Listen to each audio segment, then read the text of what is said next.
And good morning, everybody. It is Fabulous Friday featuring Jill Fountain. Now, Jill, I'm so pleased you're on here. You're a fellow Brit, so that's Yes. wonderful. And we met. We didn't meet in England. No, I didn't even know that you'd moved over. No, I know, because you thought I was still in England when we met Yes. online. Well, we met because of Leslie Flowers, and she Yeah. was started this wonderful thing. Fortunately, it was just as COVID had arrived, and everybody was jumping on this thing of being online, Yeah. and she had actually already set it up. So it was amazing, and that was how you and I got to start speaking on line, and it was one woman's voice, and we were doing like 20-minute things, and you're an expert in your field. Well, I am, but I wasn't on the video side of things. So Leslie literally Yeah. had to press gang me into, so much pressure. You can do this, and you will do this. Yeah. And I remember the first few times I was on, it took me hours to prepare, literally hours, the makeup, the hair, and I was so worried about doing it. Of course, nowadays Well, we're fine, aren't we? she started us doing it, and Mhm. that was the amazing thing. But however, Jill, I want you to tell us what you do and how you help people. You've helped me with my LinkedIn, so I'm going to giving everybody a clue there that you are a web designer and you are an expert in your field of LinkedIn. Is that correct? Well, that is correct. I help people increase their visibility. So I help them increase the number of people seeing their business. And that can be, and it's mainly with websites, with Google My Business or Google Business. LinkedIn is my love, really. I'm on Instagram, I'm on Facebook, I have some groups, but it's LinkedIn that I concentrate on with training people and doing the webinars that I do. Because there's just so much going on in there. And I started LinkedIn, I'll give you a little bit of background here. I started LinkedIn 13 years ago, and it was whilst I was running a toy business. Now, I started running a business 30 years ago, and I was selling outdoor play. So I was in toys, I was making my way through to with resale and wholesale and international distributor. So I was international distributor for 12 years with Radio Flyer, into the high street, Harrods, John Lewis, all of the big names, importing, exporting, the whole lot. And the guys in these big stores said to me, Jill, can you sort out this thing called LinkedIn? The directors have told us we've got to have an account and we don't know what it is. Well, I didn't know what it was either. I hadn't got a clue what it was. Anyway, I did. I ran away and found out a little bit about it. And I thought, oh no, I don't like this. Somebody might read my posts. This is awful. I'm used to promoting services and products, so features, trikes and trampolines and all those sort of things. I'm not used to having my voice on anything. And of course, LinkedIn, you do have to put your voice on it and your stamp on it. And I must admit, when I first started, I really didn't like it. I just felt uncomfortable about putting my view out there. And I'll tell you what I did. I set up the account and I did tell them how to do it and what to do. And I thought it would last. It wasn't going to be the 4 weeks they thought it was going to be.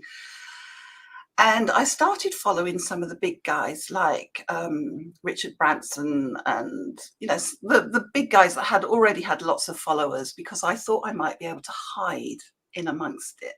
Okay. So I started making little comments. So I followed them. And when they put up a post, or when their team put up a post, I'd make little comments. And slowly I got braver at it and better at it. And the comments started coming back. And the thing that changed it was I put up a post. I was a couple of years into it, to be honest.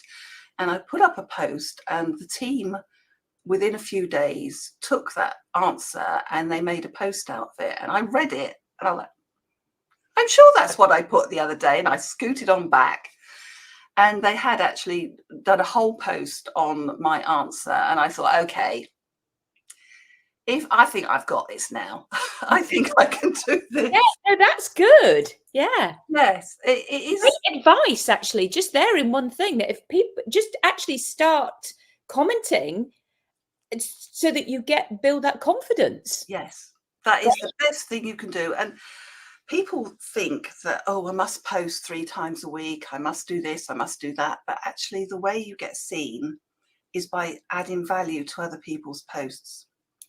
Slowly, you'll see that people will start responding to you, start liking your comments, and then they'll come over and they'll ask to connect with you. So it's more about, obviously, you have to get your profile right, your headline, everything. I mean, your photo. I did see one this morning. They hadn't got a photo in. They hadn't utilised that banner at the top to put anything in. Yes, you helped me do that because I didn't have a banner. And and lots of people don't utilise that space, but it is free advertising. And also, if you've got your photo in, people will find you. So what I do mean by that is, if people want to work with you, they will look you up on LinkedIn, and then they will try to get to where you are. Particularly if it's local, they will try and get to the networking groups where you are. And then you'll find that somebody will come up to you and say, oh, I've seen you on LinkedIn. Well, if you haven't got your face on LinkedIn, they won't recognize you. I've had people come up to me and say, oh, I've seen you on LinkedIn, you're doing this at the moment. And I think, am I? Am I? I didn't know that. Okay.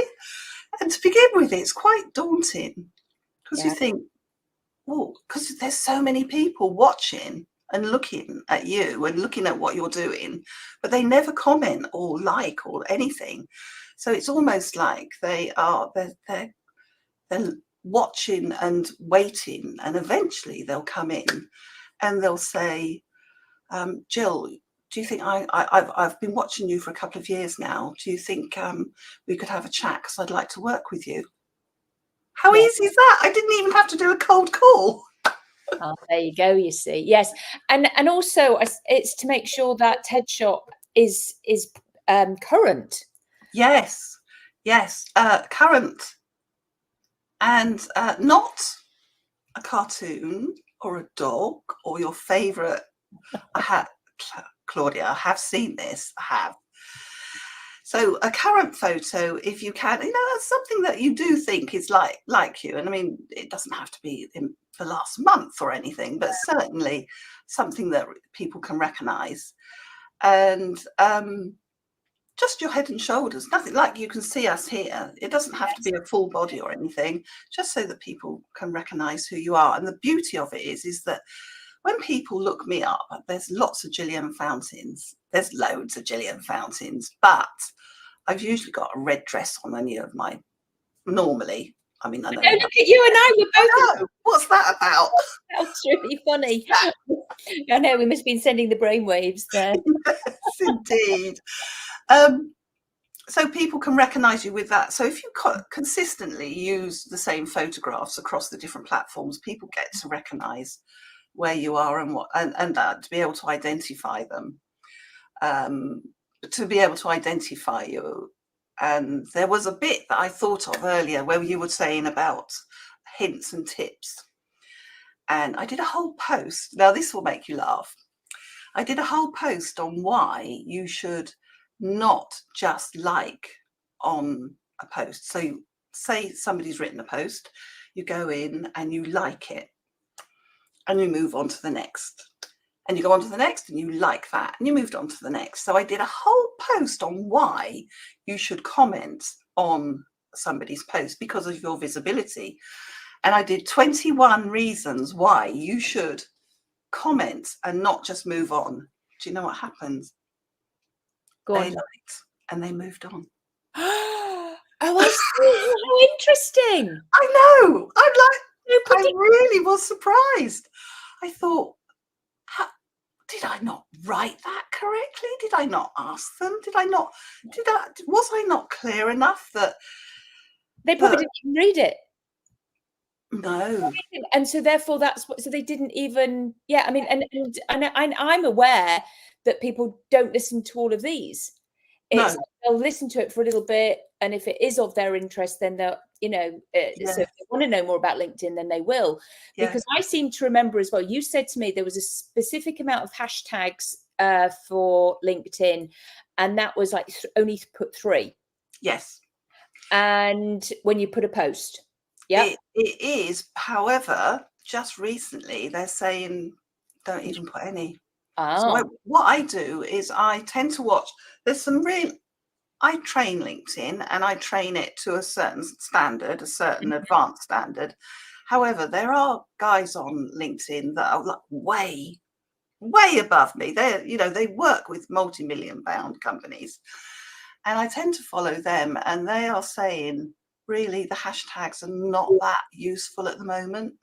So LinkedIn change all the time, but Instagram put 25, 30 hashtags up, draws in all the different, it does vary across the thank you for board. that, because I know I've got to set up a whole thing where I can copy and paste it, actually.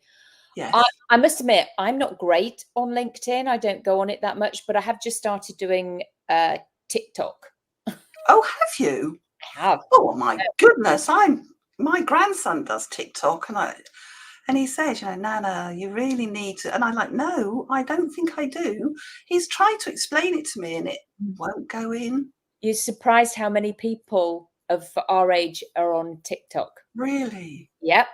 And it's so yes. And the good thing about that one, is that you can, because it will save into your photos, and then you can put that on your page, your Facebook page, on my Facebook group, I do, and into Instagram, because it's already, the video's done. Oh, really? So you start at TikTok, do you? And then that's what I do. Share it. Mm-hmm. Oh, right. Okay. And then you're just doing the one, and for then the 3 platforms. Yeah. Oh, I didn't know that. Okay. I will have another look. But I must say, well, you've got a child. I know that's what they're for. well, that is exactly it. I just sit there and I go, somebody's going to have to help me on this. I mean, I spend a lot of time on social media, and I do know it, but it's Snapchat and TikTok. They're just so clever. I know. Well, I always said no as well until I didn't, and now it's like, I'll have a look. Because I thought, well, I'll just keep it for my ebook, you know, a parent's journey in the bunny talk process. I'll just do it for that. And then somebody said, no, you got to do it for like all your other stuff. And I was like, okay, because more followers, because you want 1,000 followers. And it's like, okay, so I'm building it, and we'll see what happens. Right. Okay. You've got really good content for the LinkedIn. Yeah. And it's like, you've got it all. And you had to do 15 seconds. You can do that. You can, you just. That is, yes, that is the beauty of you reusing the same content, isn't it? And if you've got a video, you can just cut different pieces out. Just a little bit. If you said, tip today for LinkedIn, don't use the hashtags. Make sure you've got a photo. Make sure you do, and it's like 15 seconds. Repeat yourself. Oh yes, yes. People would just go as well. They just troll through. They might like it, they might not, and it's like, but it's amazing. Do you know, social media is. We keep in touch. We keep in touch with a lot of the family or friends, which are 100 miles away. I mean, it's not oceans away, but I'm sure we wouldn't have that sort of closeness between us if it wasn't for social media. But also, think of us. We're on different sides of the ocean. I know. Different sides of the world. Yeah. Well, with my family, you know, in fact, my husband and Sophia, they've just literally flown today to England. Because Jack's eldest daughter, she's had a baby, so you know, we're grandparents. I know. I got the fun bit. I got to buy all the little gifts. And things. Lovely! Yeah, there's a lot of gifts here. My suitcase is full of gifts, which is wrapped up and everything. And it's like, I know he hasn't got a clue what I've what's in there. He'll get surprised when she opens them up as well. Oh, that's nice. Always a bit like when it was Christmas. Yes.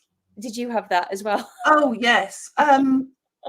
Yes, it's strange, isn't it, as we go through the years, because our children get, they go through the teenagers, and they like Christmas, but there's not that excitement that you get when they're so young. But yeah. But tell us as well, Jill, keep it focused on you. What do you, because we could just blur off on, we'll go on forever on tangents. Mm. Are you still doing the website design as well? Yes, Chris, my partner, he does the website design. We work with AWS, which is Amazon Web Services. He's got a link also into Adobe and Google, and it's really cutting edge stuff. However, like I say to him, he learns all of this cutting edge stuff, and for our clients, they need a website that works. They don't need the. So if you think about the likes of, I don't know, Sony and Nike and, all the big guys, all of that development would go around them. But our clients want websites that work, that haven't got all these gimmicky things. And that's what we do. We start from the very scratch. We work all the SEO in whilst we're building it, and work with the clients. And I have to say, I was with a client yesterday, again on Zoom, and she hasn't been that brilliant at getting content. And we've got to the not when I say final, a sort of A stage, where I said to her, look at this website and just tell us if we've identified what you want. Because she was the type, or is the type of client where she's reluctant to tell you anything. So it's crystal ball stuff. So we've made this website, and we'd sat there thinking, oh, is this right? Did we actually take away what she wanted? Absolutely delighted. Next time you're in London, come for breakfast, come for dinner, come for anything. I love it. Oh, good. So that was a coup for us, because we really didn't know. So your crystal ball worked. Yeah, it did work. So website design, visibility in general. So what I do is I look at the whole package, where you're all showing up and where there are the gaps. And then I start pushing them together and joining them together. And that's when it all starts to work, when it all, you haven't got those gaps where the people clicking on dead links and hitting a brick wall and taking you to a page, but not taking you any further because you haven't put a button in somewhere. And it's all those silly little things that actually you think, well, what difference would it make? But it actually makes a lot of difference. So the more we can get that all joined together like a puzzle, the better it is, and the more you get seen. Yes. And that's what I do. Yes. So any help there with the SEO? Well, so much has changed, but I would say on everything is always complete your bios. Now, I'm talking about general things. So, for instance, if you promote your webinars and workshops, events on Eventbrite, go to the page where your bio is, because once you've filled that in, the algorithms will use that and they will push it onto the search engines. Same with LinkedIn. LinkedIn will promote your account on the search engines. So every time you add in and complete those forms, giving you a little bit about yourself and what you do, the algorithms will use that information, and that you'll start to find that you start turning up in Google more and more often. So there's lots I could tell you about what to do on a website, but actually, if you went through all of your pages where you were, all of the things that even your calendar, your diary, your booking calendar. I don't have one. I need to get. If you have got one, even your booking calendar, there will be a point in there where you can put in your bio. And even then, they will push that out into the search engines, and you'll find if you put your name up, it will list it down. Now, the thing to check is go into Google and type your name in and type your business in. And if you only come up once, there's something very wrong. You should be showing 6 or 7 times at the very least. Oh, okay. Yes. And then there was another thing. What's an MS or SSL? What's one of those? And SSL is the social selling listing. I think it's listing. And that is on LinkedIn. It's actually quite difficult to find because they like you to sign up for the extra package. So everything I do on LinkedIn is always the free package. It's nothing, I don't go on to the paid for package. But the SSL is the listing that gives you where you sit on LinkedIn. So, excuse me, they'll break it. Oh, they'll break it down into 4 points. They'll break it. It's gone. Voice is gone. Excuse me. Oh, They'll break it down into 4 areas. So let me think. The areas are your audience, whether you've got your audience correct, your category, and something about attracting different things. I can't remember it all off, but they break it down into 25% of each, so making 100%. And then they tell you the percentage that you've got and how much you're getting right with that listing, the way you who you're talking to on LinkedIn, who you're attracting, the way your posts are written, and whereabouts you are in the market. So you could come out that you're in the top 1% of your category, or you could be the top 40%. oh. So it's interesting to see. In actual fact, I'll try and find it, the actual link, and I'll pop it into the notes. Okay, yeah, that'd be helpful for people because there's so many different things. I mean, this is a fascinating conversation. You know, it's because, you know, as I say, it's all business and it's corporate stuff, and it's like it's all more the more. And if you can help people, so I know you have you've got a Facebook group, one woman's voice. Yes. So, you know, people can join that and they can find you on then. They can find you because you're going to put your links in here. Yes, so if anybody does want to get in touch with Jill and, you know, see how she can help you, because I know you run courses, don't you, as well? I do. Yes, I run visibility courses and I run LinkedIn, so they're monthly. Oh, great. Okay. Different, and again, you'll find me on Eventbrite. If you just look up my name on Eventbrite, it will give you a list of all the workshops that I do. Thank you for that. Okay, so yeah, absolutely, because, you know, there'll be some people who really want to hone in on one specific type of social media, and I know for some people LinkedIn is the only one. It's the only one, you know, because it's important to know which one works for you. So anyway, you and I, we could talk forever. So but we will have to go there. So I hope everybody has a wonderful day, and it is goodbye from me, Claudia Ricard. And it's goodbye from me, Jill Fountain. Thank you, Claudia.